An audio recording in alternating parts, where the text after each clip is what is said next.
Take big news in the association where early this morning Chris Paul posted to his story on Instagram that the Clippers were sending him home to LA from Atlanta, where the team plays later on today.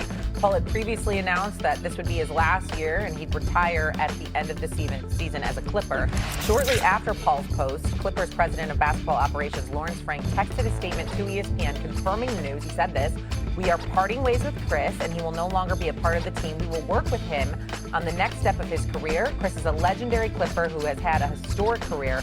I want to make one thing very clear. No one is blaming Chris for our underperformance. I accept responsibility for the record we have right now. There are a lot of reasons why we've struggled. We're grateful for the impact Chris has made on our franchise." Now, the Clippers have lost 5 straight. I believe they've lost like 12 of 14 games. 14 of 16. Yeah, 14 of 16. It's been not good for LA. Nonetheless, your reaction to the Chris Paul news? Put the camera on me. I don't give a damn what Lawrence Frank has to say. I don't like what he did. I don't have much of a relationship with Lawrence Frank. I've always respected him. I remember when he was the head coach of the Nets. I remember when he was the head coach of the Detroit Pistons. I know the man knows his basketball. I always found it a bit sketchy, iffy. How does Doc Rivers bring you in as an assistant and you end up being the president of basketball operations over him before ultimately assisting and letting him go? I always find that to be very, very suspicious. But that's a story for another day. How the hell do you do this to Chris Paul? Now, this is a future Hall of Famer who's come there for the last year in his career. I don't give a damn what's going on with the team. They're trash right now. We understand that. They have the worst superstar in the sport in Kawhi Leonard, who is a talent when healthy, no doubt, but does nothing to promote his team nor the game of basketball. The absolute worst superstar that you could possibly have. And from what I've been told, the only person that really talks to him is CP3 because nobody else talks to him. Okay? Just leave him alone. That organization right now is a mess. It's a mess, okay? I know, and we know it ain't coaching because Ty Lue the coach. Ty Lue know what the hell he doing. Now, Jeff Van Gundy being there, we know Jeff Van Gundy knows stuff, but he's old school, stuff like that. I get it. I have not spoken to CP3 yet, but you know I will, okay? I haven't spoken to a few of the Clippers. They know they'll be good. They know if I don't get a call from them, they'll be getting a call from me within the next 24 hours, okay? Because I've already been calling this morning, all right? I'm just on the air right now. I missed 2 calls during the show. I'll deal with that later. To do this to CP3, to do this to him, to let you on a road trip and you send him home, doggy. This ain't about, whatever. We can talk about CP3's and his credentials, Hall of Fame, because I know you and I will get into that. But don't tell me he deserves this. You're on a road trip for Atlanta and you're going to give out that bogus BS statement where it's not his fault. Then what you send him home for? Could you have sent him home because he probably looked you in the face and told you that the organization is being ran like trash right now? That somebody needs to do something about the climate and the environment that exists with this team? You were once competing with the Los Angeles Lakers. Not that you were ever going to win in a popularity contest, but you used to beat them. Now they're kicking your ass. Everybody is, all right? The Clippers look like hot garbage. And you make news because you're sending home a 12-time All-Star who is a consummate professional, known for his professionalism, known for holding others accountable. When you're going to hear Chris Paul, I promise you'll hear complaints about Chris Paul because he's not liked by everybody. You know why he's not liked by everybody? Because that brother will hold you accountable. He will look you in your face and tell you when you ain't doing your damn job. He will make sure that you prioritize maximizing your abilities as a professional to do what's right to help the team win. And he ain't interested in making friends. He's forward thinking. He makes friends in the right places. He knows power brokers. He's a businessman. He's all of these things. He doesn't deserve this.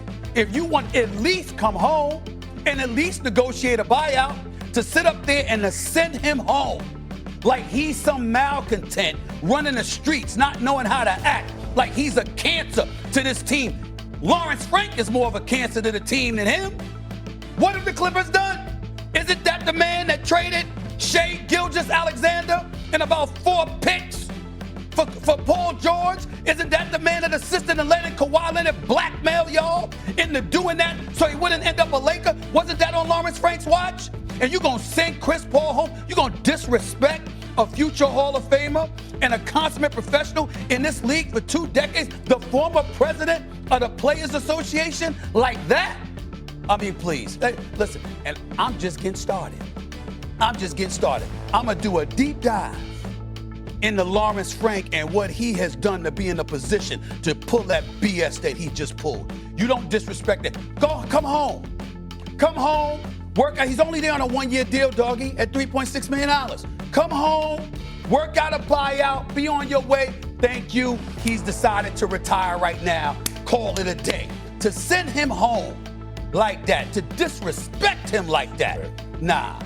You mean to tell me, though, Steve, that Lawrence Frank did this and Tyronn Lue had no say in it? Lawrence Frank is the one that wrote the statement. Well, he's the president of the operation. I'm just saying. He's going to make the statement. Listen. Lue wouldn't allow this to happen. There must be something going on. Why would Lue allow this to happen? It's a Hall of Fame coach, Lue. Whoever allowed it. No.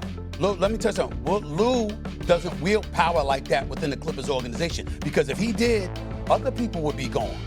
Now, I've known Ty Lue for years. You're telling me that he allowed Paul to leave without trying to help him out like this unceremoniously? Yeah, you know why I say that? Because of how it happened. Now, if he just went away, sure. But to do this? To send him the verbiage. That's Lawrence Frank. That's Lawrence Frank. Get on the owner then, Bomber, who everybody sees. Sure. Get on in. Tell him he can't do this. Well, he did it. I can't say that a billionaire worth $50 billion, you can't do it. Yeah, he can't do it. He can't do it. You know what? He's spending his money wrong. He's investing it wrong. He's made the wrong investment. How many times have I been on the air saying, why are you investing in Kawhi Leonard? You talk about somebody that should be sent home. You know why you can't send him home? You know why you can't send Kawhi Leonard home? Because he's always home. Always home. He's always home. That's why you can't send him home. Because he's already there. Throw Harden into that mix too. Hold on, wait a minute. He's not a winner. No, not with the Clippers. Okay. When he was with Philly trying to get a new contract, Brooklyn trying to get out, yes. Did we see Game 7 last year against Denver? I agree with We that. gotta go. I agree with that. I agree We with gotta that. go. He The doesn't verbiage show was big weird. games. The Clippers are in shambles. It's an interesting story to say the least, and we will continue to cover it here. Yeah, I'm going to be talking about Lawrence Frank. That's right. Hey, y'all. Welcome to Run It Back. Michelle, Chandler, Lou, Boogie. We had a rundown, and then I don't know what happened out there in Atlanta in the middle of the night, Lou, but you were on it, which, by the way, weird hours. And you immediately got on the text thread and said, I guess we're changing up the whole show, because in the night, the Clippers announced Chris Paul is no longer with the team. They're parting ways. He also posted a very sort of cryptic short post as well. In a statement, Lawrence Frank said, quote, "We are parting ways with Chris, and he is no longer on the team. We will work with him on the next step of his career." He also emphasized that no one is blaming Chris for the Clippers' struggles. Keep in mind, they're out there in Atlanta to play the Hawks later on today. Lou, I'm going to start with you. You're our guy when it comes to all things Clippers. What the hell just happened, sir?